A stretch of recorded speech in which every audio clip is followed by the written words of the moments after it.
آج کے ٹاپک کی یہ خوبصورتی یہ ہے کہ میں بیان جتنا مرضی لمبی کر لوں آپ کو انشاءاللہ غصہ نہیں آئے گا۔ غصے کا علاج کیا ہے؟ انسان یہ سوچے کہ مجھے قدرت ہے تو میں چھوٹے بچوں پہ ایسا غصہ کر رہا ہوں، اللہ کو تو میرے اوپر بھی قدرت حاصل ہے، اگر اللہ نے میرے اوپر غصہ کر لیا تو میرا کیا بنے گا؟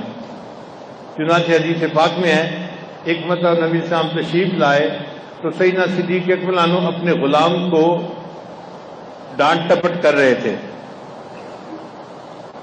تو نبی علیہ السلام نے آ کر کہا للہ اقدر علیک منہ، اے ابو بکر جتنا تجھے اس کے اوپر قدرت حاصل ہے نا، اس سے زیادہ اللہ کو تیرے اوپر قدرت حاصل ہے۔ اب اس بات کو سنتے ہی صدیق اکبر عنہ کا غصہ فوراً ختم ہو گیا۔ تو خامد کبھی بیوی پہ غصہ کرے تو فوراً سوچے کہ جتنا مجھے اس پہ اختیار ہے اس سے زیادہ اختیار اللہ کو میرے اوپر ہے، اگر اللہ نے میری کوتاہیوں پہ غصہ کر لیا پھر کیا بنے گا؟ حدیث مبارکہ میں آتا ہے جو بندہ دوسرے بھائیوں کی غلطیوں کو جلدی معاف کر دیتا ہوگا اللہ تعالیٰ قیامت دن اس کی غلطیوں کو جلدی معاف فرما دیں گے۔ تو بھئی ہم میں سے کوئی چاہتا ہے کہ اللہ ہمیں معاف کر دے؟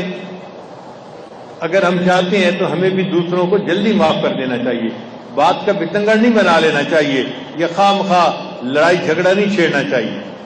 نبی علیہ السلام نے ارشاد فرمایا میں اس بندے کو جنت کے وسط میں گھر دینے کی ضمانت دیتا ہوں جو جھگڑا کرنا چھوڑ دے اگرچہ حق پہ ہی کیوں نہ ہو۔ میں اس بندے کو جنت کے وسط میں گھر دلانے کی ضمانت دیتا ہوں جو جھگڑا کرنا چھوڑ دے اگرچہ وہ حق پہ ہی کیوں نہ ہو۔